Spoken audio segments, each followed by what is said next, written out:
Welcome to Math 211, Calculus 2, Guide 1. So in this video, we'll do some practice with a definite integral. We'll look at the geometry of these definite integrals, and then we'll talk about the linearity of integration. So suppose that I give you the integral below, and in this case, it's the integral from 0 to pi over 4 of the function secant squared of eta times the square root of tangent to the 7 of eta d eta. And in particular, what I want you to focus on is the secant squared of eta d eta. We know that this is actually the signature of the derivative of another trig function, and in fact, it's the derivative of the tangent function. So let's apply a substitution to see if we can evaluate this integral. So let's define u to be the tangent of eta. That means my differential u, or my du, is equal to the secant squared of eta d eta. And of course, since we're re-expressing the function to be in terms of u, we also need to re-express the bounds to be in terms of u. So when eta is equal to 0, its u counterpart is equal to the tangent of 0, and that's equal to 0. Likewise, when eta is equal to pi over 4, its u counterpart is equal to the tangent of pi over 4, and tangent of pi over 4 is equal to 1. So we now have all the necessary components to actually re-express this integral from being in terms of eta to now being in terms of u. So let's do that. So this integral is equivalent to the integral from 0 to 1. And we know that this secant squared of eta d eta, that becomes du. And wherever I see a tangent function, I will replace it with a u. So we'll have the square root of u to the 7 du. I can rewrite this integral as the integral from 0 to 1 of u to the 7 halves du. And since we have a power function, we can apply the power rule. So the power rule says that for all powers not equal to -1, to compute its antiderivative, we can increase the degree of u by 1, and then we can divide by that same quantity. So we'll have u to the 7 halves plus 1 over 7 halves plus 1. And we're integrating this, or evaluating this, from 0 to 1.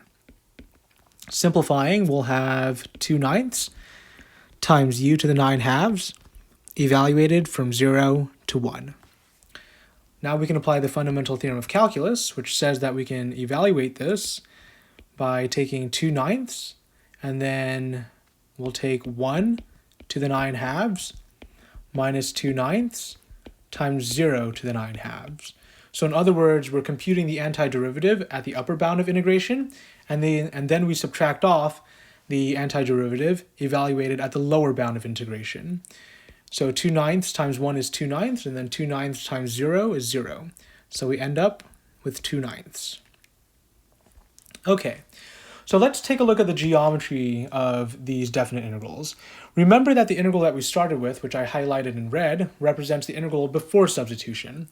And then when we applied substitution, we ended up with this integral, the integral from 0 to 1 of u to the 7 halves du. And what I want you to recognize, or something that might be interesting to look at, is what were to happen if I were to graph the area under these curves along their respective bounds of integration. And remember that these definite integrals themselves represent the net area under the curve across some interval. So let's take a look. So inside this plot, I have the integral before substitution, which is the area under this red curve, and the integral after substitution, which is the area under the blue curve. And remember that these two integrals themselves are equivalent to one another. So what does that mean? That means the area under the red curve is 2/9, and the area under the blue curve is 2/9. So what kind of insight can we actually capture from plotting these integrals on a plane? So the insight is, whenever we perform a substitution for a definite integral, what's happening geometrically is that we are reshaping the geometry of that integral. So we went from a function that was secant squared of x times the square root of tangent to the 7th of x, and then we transformed it into a power function, x to the 7 halves. And by the same token, we also rescaled our bounds. Instead of integrating from 0 to pi over 4, we integrated from 0 to 1. But of course, these integrals are equivalent to one another. So in fact, we created another definite integral that has the same area under its curve from a bound from 0 to 1 as the original integral that we started with when we evaluated or when we computed the area under its curve from 0 to pi over 4. It's something to think about.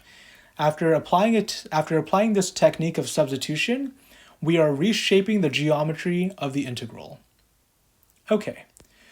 So let's talk about the linearity of integration. And what I want to emphasize here is that this section is really more for fun than anything else. And so don't stress out about this. So some motivation behind this is like, let's suppose that we're integrating the function, 3x squared plus 2 sine of x dx. What we have here is the integral of a sum. In this case, it's the integral of a sum of functions, each multiplied by some constant. In this case, the functions are x squared and sine of x, and x squared is multiplied by 3, and sine of x is multiplied by 2. We know that we can rewrite this integral of a sum as a sum of integrals while pulling the constants out of the operation. So we have these two ideas floating around. This idea of the operation distributing across a sum, which in this case is the integral, and then having the ability to pull out scalars from that operation. So the case of, or a small case of this idea, is the integral of two functions, in this case f and g, and each of them is being multiplied by a constant, in this case a and b. So we have the integral of a sum, namely the integral of a times f of x plus b times g of x dx, and we can rewrite this integral of a sum as a sum of integrals. So namely a times the integral of f of x dx plus b times the integral of g of x dx. So a natural thing that you might want to do is, how can we generalize this to, instead of having two functions, we have more than two functions? So in order to do that, let's introduce some notation. So let's suppose that alpha sub j is an element of the real numbers, and f sub j of x is a function for all j equal to 1, 2, all the way to n. This means that alpha 1 is a constant, alpha 2 is a constant, and alpha n is a constant. Similarly, f sub 1 of x is a function, f sub 2 of x is a function, all the way to f sub n of x as being a function. Now, what we're going to do is that we'll use this green box to generalize this idea, this sum of terms with each term multiplied by a constant and then adding them up. We'll generalize this idea for integrals to n functions. And here we're assuming that n is some positive integer. So let's write the integral of a sum of functions where each function is being multiplied by a constant. So we'll have the integral of alpha 1 times f sub 1 of x plus alpha 2 times f sub 2 of x plus all the way to plus alpha n f sub n of x dx. So again, we are generalizing this sum of functions with each function multiplied by a constant to n functions with n constants. All right. Now, likewise, in the box above, or in the green box above, we can rewrite this sum of integrals, or excuse me, the integral of a sum as a sum of integrals. And so I can rewrite the expression number 1 as expression 2, where we have alpha 1 times the integral of f sub 1 of x dx plus alpha 2 times the integral of f sub 2 of x dx all the way to alpha n times the integral of f sub n dx. And this is completely analogous to what we did inside the green box above. But you know, we can actually compress some of this notation. So let's take a look at this. So again, we have a sum of functions, and each function is being multiplied by some constant. We know that we can re-express this summation using summation notation. So let's do that. So we're taking the summation over j, starting at 1 and going all the way to n. And we're adding up the product of the constant alpha j and the function f sub j of x. And of course, we are integrating this sum. Likewise, I can rewrite the expression below as a sum of integrals. So I'll have the sum from j equals 1 to n of the jth constant times the integral of the jth function dx. And in fact, I can talk about this right now. This actually has a special name. So whenever you take a bunch of terms, in this particular case, it's a bunch of functions, f sub 1, f sub 2, all the way to f sub n, and we multiply each function by a constant, and then we add up the result, we call this construction a linear combination. So what I can say is that the integral of a linear combination is a linear combination of integrals.